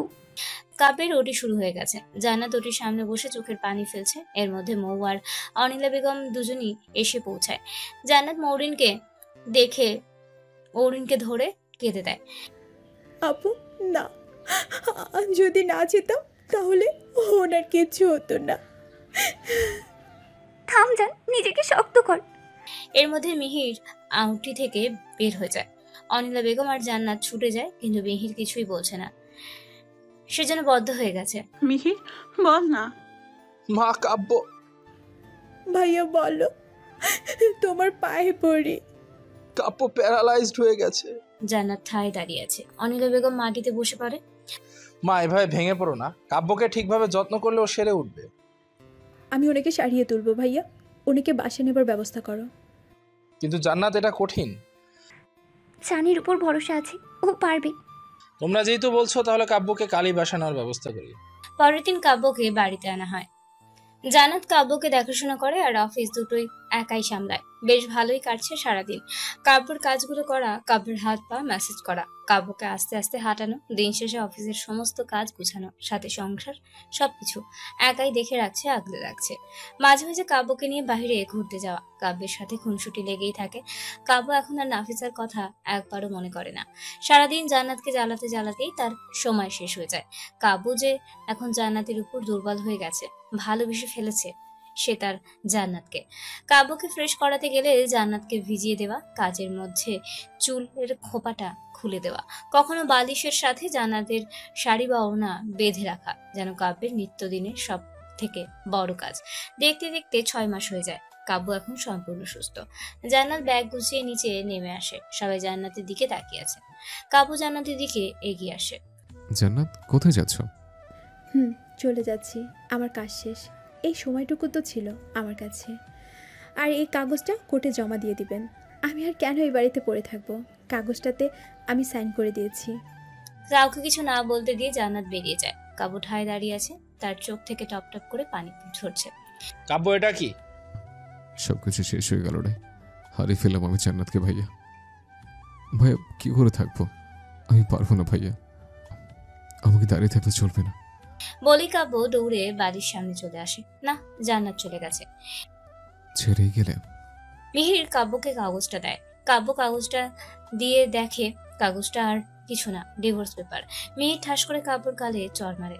ছি কাব্য ছি, এতটা নিচে তুই নামতে পারিস আমি ভাবিনি। তুই এটা কি করলি? কি হয়েছে? মা, জান্নাত কাব্যের দেয়া ডিভোর্স পেপারে সাইন করে চলে গেছে। অনিলা বেগম আর মরিন যেন আকাশ থেকে পড়ে। কাব্য, এটা সত্যি? কাব্য মাথা নিচু করে আছে, কি বলবে সে? তোর মতো সন্তান আমার গর্বে ছিল, ভাবতেই লজ্জা লাগছে আমার। আমি কিচ্ছু জানি না। আমার মেয়েকে তুই যেখান থেকে পারিস নিয়ে আয়। মাও আসবে না? ভাবি এটা বলো না, আমি ওকে আনবো। কিসের জোরে তুমি আনবা? কি হয় এখনো তোমার? কেউই না, কেউ না। বৌদ্ধ সম্পর্কের জোরে হলে আমি ওকে আনবো। আমাদের ডিভোর্সটা এখনো হয়নি, এটা জাস্ট একটা ফার্স্ট স্টেপ ছিল, আর কিছুই না। আমি ওকে ফিরে আনবই, যেখান থেকে পারি। বলেই কাব্য বাসা থেকে বেরিয়ে যায়। কোথায় খুঁজবে সে জান্নাতকে? তাদের বাড়ি যাবে? সেটাই ঠিক হবে। কাব্য সোজা জান্নাতের বাড়ি যায়। গিয়ে দরজা কড়া নাড়তেই জান্নাতের মা এসে দরজা খোলে। আরে জামাই যে, কিছু কি হয়েছে? আসলে জান্নাত এসেছে কিনা জানতে আসলাম। এসেছে, উপরে আছে তো। হঠাৎ কিছু তো হয়েছে। মা ওই একটু। আচ্ছা বুঝেছি, যাও, ওর রুমে আছে। কাব্য সোজা দৌড়ে রুমে চলে যায়। জান্নাত বসে আছে এলোমেলো হয়ে। কাব্য জান্নাতকে জান্নাত বলে ডাক দেয়। আপনি এখানে? কেন আসতে পারি না? না, পারেন না। আমার শ্বশুর বাড়ি আমি আসতে পারবো না, এটা কি করে হয়? জান্নাতের দিকে আগাতে আগাতে তার আগেই রুমের দরজা আটকে দেয়। কি সমস্যা কি? এদিকে আগান কেন? কাব্য শয়তানি হাসি দিয়ে, জান্নাত তো একই খাটেই বসেছিল। কাব্য আগাতে আগাতে এতটাই কাছে এসে যায়, বেচারি জান্নাত কি করবে? পিছে সরতে গিয়ে খাটের উপর পড়ে যায়। উঠতে যাবে তার আগে কাব্য জান্নাতের দু হাত নিজের হাত দিয়ে বিছানায় চেপে ধরে। কি ভাবছো পালিয়ে যাবো বউ? কিন্তু তা তো হবে না। এই সরেন, ভালো হবে না কিন্তু। কাব্য জান্নাতের কপালের উপর আসা ছোট চুলগুলো ফু দিয়ে সরিয়ে দেয়। জান্নাত শিউরে ওঠে। কাব্য তার অনেক কাছে চলে এসেছে। দুজন দুজনের নিঃশ্বাস শুনতে পাচ্ছে। জান্নাতের পালস খুব ফাস্ট হয়ে গেছে। বেচারির জান যায় যায় অবস্থা। কাব্য সেটা ভালোই বুঝতে পেরেছে। কাব্য আস্তে করে জান্নাতের কপালে চুমু খেয়ে উঠে যায়। জান্নাত যেন হাঁপ ছেড়ে বাঁচে, এক লাফে উঠে বসে পড়ে। চিন্তা করো না, এখন কিছু করবো না, কিন্তু রাতে রেডি থাকো, তখন আর ছাড়াছাড়ি নেই। কাব্য হেসে রুম থেকে বেরিয়ে যায়। উনি কেন এসেছেন? সব তো শেষ করে দিয়ে আসলাম, তারপরও কেন এলেন? আজ কাব্য অনেক চেঞ্জ হয়ে গেছে। হয়তো হারানোর ভয়টা তার মধ্যে এসে গেছে। তাই যাই হোক, খুব ভালোভাবেই শ্বশুর শাশুড়ির মন জয় করে নিয়েছেন কাব্য। সবাই খুব ভালো মিশে গেছে তার সাথে। সবার সামনে জান্নাত কিছু না বললেও মনে মনে শুধু একটাই প্রশ্ন ঘুরপাক খাচ্ছে, কেন এলেন? রাতে খাওয়া শেষ করে সবাই যে যার রুমে চলে যায়। জান্নাত ব্যাকপ্যাক করে নাও, কাল বাসায় যাচ্ছে। ফোন টিপতে টিপতে, আমি যাচ্ছি না। তোমাকে তো যেতে হবে, ভালোভাবে যাবে, নয় তুলে নিয়ে যাব। যাতেই হোক তুমি আমার 5টা না 10টা না, একটা মাত্র বউ। নকরামিগুলো বন্ধ রাখেন। জান্নাত আমি ভুল করছি, মাফ চাচ্ছি তোমার কাছে। মাফ করা যায় না একটিবার? কিভাবে মাপ চাচ্ছেন আপনি? জান্নাত প্লিজ, তুমি যা বলবে তাই হবে, তবু এবার মাফ করে দাও। ভালোবাসি তোমাকে। সে তো নাফিজাকেই বাসতেন। না বাসতাম, এখন বাসি না। জান্নাত সে আমাকে ভুল মেডিসিনটা যে নাফিসে দিয়েছিল, হয়তো ভাবছিল আমি আর বাঁচব না, তাই সব কথা বলে দিয়েছিল। ও আমাকে না, আমার টাকাকে ভালোবাসতো। কি করে বলি আমি তোমাকে এগুলো? সেদিন রকির কথায় কাব্যকে ভুল পয়জনটা নাফিসাই দিয়েছিল। একটা কাজ করতে হবে জানো? কি কাজ? এই মেডিসিনটা কাব্যকে দিতে হবে। ওকে। কি বোকারে! আরে গাধি, তোকে দিতে বলছি যাতে কাব্য নিজেকে এমনিতেই শেষ করে দিতে চায়, এই ভেবে ভালোবাসাটাকে ভুলে গেছে। কোথায় হারালেন? কাব্য বর্তমানে ফিরে আসে জান্নাতের ডাকে। আমি যেতে রাজি, কিন্তু আপনি আমার কাছেও ঘেঁষতে পারবেন না। রাজি? রাতে আরো কিছু কথা বলে ঘুমিয়ে যায়। সকাল হতেই কাব্য জান্নাতকে নিয়ে বাড়ি চলে আসে। সবাই অনেক খুশি, আবারও আগের মতো হাসি খুশির দিন শুরু হয়ে গেছে। অন্যদিকে রকি এগুলো জানতে পেরে রাগে হিসিস করে ওঠে। না কাব্য, তোকে আমি জান্নাতকে পেতে দিব না, আজই নিয়ে আসবো। আগের মতো এখন দুজন মিলে আবারও অফিস চালানো শুরু করে বেশ ভালোই কাটছিল। তার মধ্যে একদিন জান্নাত মার্কেটে যাওয়ার জন্য গাড়ি নিয়ে বের হয়ে কিছু দূর আসতেই গাড়িতে কিছু ছেলেরা অ্যাটাক করে। হেই, কি হয়েছে কি? ম্যাম, সেটা দেখতেই পাবেন। বলে জান্নাতকে জোর করে গাড়ি থেকে নামিয়ে ওদের গাড়িতে উঠিয়ে নেয়। কাব্য অনেক টাইম ধরে জান্নাতকে দেখছে না, তাই খুঁজতে থাকে। আর তখনই কেউ এগোয়। স্যার, কেউ জান্নাত ম্যামকে তুলে নিয়ে গেছে। স্যার, তা জানি না স্যার, এই গাড়ির নাম্বার আমি লিখে আনছি। কি মিরাজ, তুই অফিসে দেখো, আমি আসছি। এই বলে কাব্য সোজা গাড়ি নিয়ে জান্নাতকে খুঁজতে বার হয়। অন্যদিকে রকি আস্তানে বসে আছে, সাথে অনেক লোকও আছে, আর জান্নাত নাফিসাও আছে। ফোনে তাড়াতাড়ি কাজে নিয়ে আয়। নাফিসা দৌড়ে গিয়ে রকির গলা জড়িয়ে ধরে। ও বেবি, তুমি আমাকে বিয়ে করবে, তাও আজ? এর মধ্যে পার্লারের লোকেরা চলে আসে। স্যার, কাকে সাজাতে হবে? রকি ইশারা দিয়ে জান্নাতকে দেখিয়ে দেয়। জান্নাত এখনো হুঁশ ফেরেনি। ওকে সাজাবে মানে? রকি নাফিসার কথায় কান না দিয়ে আপনারা ওকে নিয়ে যান। নাফিসা গিয়ে রকির কলা চেপে ধরে। রকি একটা ঝাড়ি মেরে নাফিসার হাত সরিয়ে দেয়। তো তুমি কি ভাবছো, তোমার মতো মেয়েকে বিয়ে করব? মানে কি? তুমি না আমাকে ভালোবাসো? আমি তোমাকে কখনোই ভালোবাসিনি, জাস্ট ব্যবহার করেছি। নাফিসা রকিকে চড় মারতে হাত উঠায়। রকি নাফিসার হাত ধরে পিছনে চেপে ধরে। কি ভাবছিস তুই? এইদিকে আয়, এটাকে নিয়ে যা, মেরে ফেলে দে যাতে ওর কোনো কণাও পাওয়া যায় না। নিশাত নাফিসাকে নিয়ে যায়। নাফিসা চিল্লায়, হ্যাঁ তুই মরবি, আর সেটা আজই। কাব্যকে সব জানিয়ে দিয়েছি। নাফিসা চালাকি করে কাব্যকে জায়গার নাম টেক্সট করে দিয়েছিল। নিশাত ওকে নিয়ে চলে যায়। আর কিছু সময় পরে একটা বুলেটের আওয়াজ আসে। হ্যাঁ, ওরা নাফিসাকে মেরে ফেলেছে। রকি উপর থেকে চিল্লাচিল্লি শুরু করে দিয়েছে। জান্নাত রকি উপরে যায়। আমি সাজবো না, সরো। জিনিসপত্র সব ছুঁড়ে ফেলে দেয়। মেয়ে দুটো মিলেও জান্নাতকে ঠান্ডা করতে পারছে না। কি সমস্যা, রেডি হচ্ছ না কেন? রকি, তুমি এখানে, আর রেডি হব কেন? আমি এখানে কারণ আজ তোমার আর আমার বিয়ে। বিয়ে মানে? আমি তোমাকে বিয়ে করব না। তুমি এখন আমার কাছে বন্দি, আর আমি যা বলবো তাই করতে হবে। কিচ্ছুতেই না। রকি এসে জান্নাতের গালে থাপ্পড় দেয়। তাড়াতাড়ি রেডি হয়ে আয়, আর আপনারা যেভাবে পারেন রেডি করেন, নিচে নিয়ে আসেন। বলেই হন হন করে চলে যায়। জান্নাত চিল্লাচিল্লি করছে, সাথে কেঁদেই যাচ্ছে। না, সে কিছুই করতে পারছে না। বেশি কষ্ট হচ্ছে তার কাব্যর কথা ভেবে।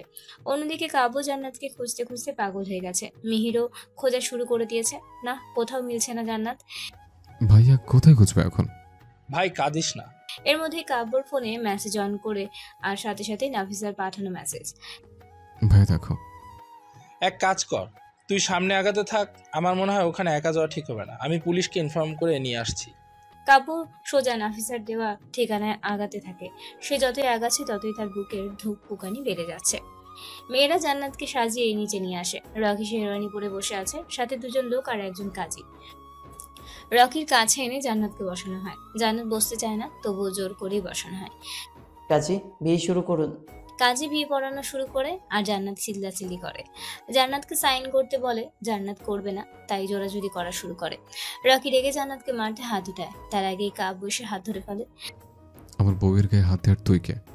রকি তাকিয়ে দেখে কাব্য পিছনে দাঁড়িয়ে আছে। রকি মনে মনে কিছুটা ঘাবড়ে গেলেও কাব্যকে বোঝাতে চায় না। সে বলে, ও তুইও শিখাচ্ছিস? কাব্য, তুই এগুলো করবি আমি ভাবতেও পারিনি। ছি রকি, করে নে যত পারিস, কারণ তোকে তো মরতে হবে। কাব্য উঠে রকিকে সজোরে ঘুষি মারে। রকি ছিটকে গিয়ে দূরে পড়ে। কাব্য রকিকে উঠতে না দিয়ে আবারও ঘুষি মারতে থাকে। রকি লোকেরা এক একজন করে সব এসে কাব্যের উপরে অ্যাটাক করে। জান্নাত কি করবে ভেবে পাচ্ছে না। তারপরই দেখে সাইডে একটা লাঠি ফেলানো। দৌড়ে গিয়ে হাতে নিয়ে মেয়ে দুটোকে আর কাজীকে বিদায় করে। এর মধ্যে মিহির পুলিশ নিয়ে এসে হাজির হয়। রকি গিয়ে জান্নাতের মাথায় গুলি ঠেকায়। এক পায়ে বলেও জান্নাতকে মেরে দিব। রকি, তুই জান্নাতের কিচ্ছু করবি না, তাহলে তোকে আমি শেষ করে ফেলবো। আমি মরলে জান্নাতকে নিয়েই যাব। জান্নাত হাত ঘুরিয়ে রকির হাতে বাড়ি মারে। রকির হাতের পিস্তলটা নিচে পড়ে যায়। সাথে সাথে পুলিশ রকিকে ধরে ফেলে, নিয়ে যায়। জান্নাত দৌড়ে গিয়ে কাব্যের গলা জড়িয়ে ধরে, সাথে কাব্য মিহির কাশি দিয়ে। ভাই আমি কিন্তু এখানে। জান্নাত আর কাব্য দুজনই আলাদা হয়ে যায়। জান্নাত লজ্জার মাথা নিয়ে ফেলে। কাব্য আর মিহির হাসে। সবাই বাসায় যায়। 5 দিন পর আজ আবার কাব্য আর জান্নাতের বিয়ে। এবার আর তাদের মধ্যে কোনো ঝামেলা নেই, আছে শুধু খুনসুটি, ঝগড়া আর অফুরন্ত ভালোবাসা। বাসর ঘরে কাব্য রুমে এসে দরজা আটকে জান্নাতের দিকে আগায়। দেখে রুমের লাইট অন করতে কাঁথা মুড়ি দেওয়া। কাঁথা মুড়ি দিয়ে হবে না, আজ তোমার খবর আছে। বলেই কথাটা সরাতেই দেখে কোলবালিশ দিয়ে নিচে জান্নাত পিছন থেকে খিলখিল করে হেসে ওঠে। ঘুমাও এখন কোলবালিশের সাথে। দাঁড়াও, তোমাকে মজা দেখাচ্ছে। বলেই জান্নাতের পিছনে ছুট। জান্নাত দৌড়াচ্ছে। কাব্য জান্নাতকে ধরেই কোলে তুলে নেয়। জান্নাত হাত পা ছুটতে থাকে। ছাড়ো।